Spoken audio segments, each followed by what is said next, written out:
नमस्कार, मेरा नाम डॉक्टर रवनीत कौर है और मैं Shri Santan Pal Singh Ayurvedic medical college and hospital Mirzapur Shahjahanpur में एसोसिएट प्रोफेसर के पद पर कार्यरत हूं और मेरा डिपार्टमेंट रस शास्त्र एवं भेषज कल्पना है।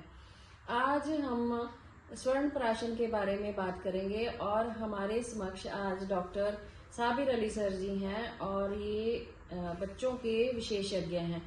सर, आपका बहुत बहुत स्वागत है हमारे पॉडकास्ट में। आप अपने बारे में कुछ हमारे दर्शकों को बताएं। सबसे पहले तो मैं आपको धन्यवाद देना चाहूंगा जो आपने मेरे को यहाँ पर बुलाया। तो मैं स्वर्ण प्राशन के बारे में थोड़ा सा बताना चाहूंगा, स्वर्ण प्राशन क्या होता है करके। तो स्वर्ण प्राशन में क्या है कि तो स्वर्ण है, स्वर्ण बोले तो स्वर्ण भस्म, और प्राशन का मतलब होता है जिसको अपन चाट सकते हो, उसको हम बोलते हैं प्राशन, है ना। तो स्वर्ण के द्वारा जो बनाई हुई औषधि जिसमें हम मधु मिलाते हैं, शंखपुष्पी, मेद्य आदि ड्रग्स बनाते हैं, उसमें मिक्स करके बच्चों को ड्रॉप के रूप में अपन देते हैं, वो होता है स्वर्ण प्राशन जी। तो इसका मतलब है ये मेदे द्रव्य अगर इसमें डाले हुए हैं तो ये मेधा वर्धक होंगे। जी मैम, बिल्कुल स्मरण शक्ति का विकास होता है, स्मरण शक्ति का विकास करते हैं। तो सर, इसमें जैसे स्वर्ण का हम गहने डालते हैं, जितना है ना आम दर्शकों को पता है, तो इसका मतलब स्वर्ण को खाया भी जा सकता है। जी मैम, लेकिन उसकी मात्रा काफी कम होनी चाहिए। ओके, ठीक है सर। तो सर, इसके फिर क्या लाभ होते हैं हमें, इसके अलावा मेधा शक्ति के अलावा क्या लाभ होंगे? एक तो सोना में क्या होता है मैम, ये इम्यूनिटी बूस्टर होता है। अच्छा। तो हमारे शरीर में जाके सबसे पहले तो ये रोग प्रतिरोधक क्षमता होती है जो बच्चों की, उसको बढ़ाता है जी। और बच्चों का शारीरिक और मानसिक विकास भी बढ़ाता है जी। और स्मरण शक्ति का विकास होता जी। और बच्चों को श्वसन संबंधी, पेट से संबंधित और भी मौसमी बीमारियां होती हैं, उस सब में भी इसका लाभ होता है। अच्छा, तो सर ये कौन कौन सी उम्र में दे सकते हैं? कौन सी आयु वाले, छोटे बड़े, या हम जैसे एज वाले लोग भी ले सकते हैं क्या? मैम ले तो सकते हैं, लेकिन मेनली जो होता है वो 0 से लेके यानी कि जन्म से लेकर के 16 वर्ष तक के बच्चों को देना चाहिए, क्योंकि हमारे जो शरीर का शारीरिक और मानसिक जो ग्रोथ होती है वो 0 से लेकर के 16 वर्ष तक ही अच्छी होती है। उसके बाद में ऐसा नहीं है नहीं होती है, लेकिन उतनी अच्छे से नहीं हो पाती है। तो सर तो 0 से लेकर के, जन्म से लेकर के 16 वर्ष तक देंगे तो अच्छा बेनिफिट होता है इसका। जी। और सर फिर ये हमारे हॉस्पिटल में, कॉलेज के हॉस्पिटल में ये दवाई उपलब्ध है? जी मैम, यहाँ पे पुष्प नक्षत्र वाले दिन, हर महीने में एक पुष्प नक्षत्र होता है, उस दिन हम हमारे हॉस्पिटल में ही कैंप लगाते हैं और वहाँ पे ये बिल्कुल फ्री में है, बिल्कुल निःशुल्क है। और क्या है, ये आसपास के जितने भी आंगनबाड़ी हैं, स्कूल हैं, वहाँ पे भी कैंप लगाते हैं और हम लोग खुद वहाँ पे जाकर के स्वर्ण प्राशन कराते हैं बच्चों को। अच्छा जी, ये मतलब हर महीने हम ये देते हैं free camp, free of cost. हाँ। तो फिर सर इस महीने कौन से दिन को दिया जाएगा?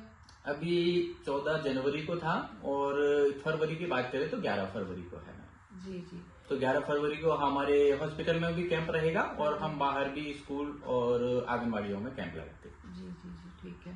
तो दर्शकों, आपको ये जान के बहुत ही खुशी होगी कि इस फरवरी को, 11 फरवरी को यहाँ पे स्वर्ण प्राशन का कैंप लग रहा है हमारे कॉलेज में। सर यहाँ पे फ्री ऑफ कॉस्ट स्वर्ण प्राशन संस्कार करेंगे छोटे बच्चों का, तो आप एक बार तो जरूर आके देखना।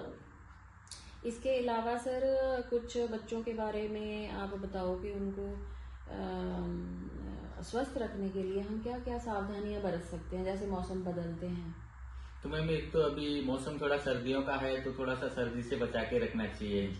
मौसमी फ्रूट्स, सब्जियों का प्रयोग करना चाहिए और बाहर का जितना भी है, ये खटाई, तेल की तली, मिर्ची, चटनी, अचार, ये बच्चों को नहीं देना चाहिए। आजकल कुरकुरे बच्चे ज्यादा खाते हैं। हाँ, कुरकुरे हो गए, बिस्किट हो गए, वो सभी इतना यूज नहीं करना चाहिए, है ना। तो दूध, दलिया, खिचड़ी, फ्रूट्स, जूस, ये बच्चों को देना चाहिए। दूध है, घी है।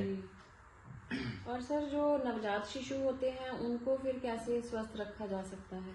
एक तो मैम नवजात जो शिशु होते हैं उनको सबसे पहले तो ये थोड़ा सर्दी से बचा के रखना चाहिए और टाइम टू टाइम फीडिंग कराना चाहिए। जी जी, इसका मतलब है माताओं को स्तनपान करवाना ही चाहिए ताकि बच्चे की इम्यूनिटी बनी रहे। बिल्कुल मैम। और साथ में स्वर्ण प्राशन अगर देंगे तो उनकी मेधा शक्ति का विकास होगा, ब्रेन का विकास होगा, आगे जाके वो अच्छे नागरिक बनेंगे। और सर अब मैं इसके बारे में पूछना चाहूंगी कि कोई साइड इफेक्ट या कोई नुकसान स्वर्ण प्राशन के होते हैं? नहीं मैम, स्वर्ण प्राशन का कोई नुकसान नहीं है, फायदा ही फायदा है, तो इसको कराना चाहिए और बिल्कुल फ्री में है तो और कराना चाहिए। पैसा होता तो ठीक है, हाँ फायदा उठाना चाहिए। हाँ, फ्री में है तो इसका फायदा उठाना चाहिए। हाँ जी, हाँ जी। तो सर ये आज जो हमें आपने जो नॉलेज दी है ये बहुत ही विशेष थी, जिसके बारे में आम जनता को नहीं पता होता। और हमारे हॉस्पिटल का एक उद्देश्य है, उद्देश्य सिर्फ बच्चों की बीमारियों का इलाज करना ही नहीं है, बल्कि उनके स्वास्थ्य की गुणवत्ता को ध्यान में रखते हुए बच्चों को बीमार से बचाना भी है। जी सर, ये बहुत ही अच्छी जानकारी है। तो मैं दर्शकों से ये निवेदन करना चाहूंगी कि आप अपने बच्चों को स्वर्ण प्राशन दिलवा के स्वस्थ रखने की कोशिश करें। तो सर आपने बहुत अच्छी जानकारी दी, हम आपके बहुत बहुत आभारी हैं। धन्यवाद। धन्यवाद।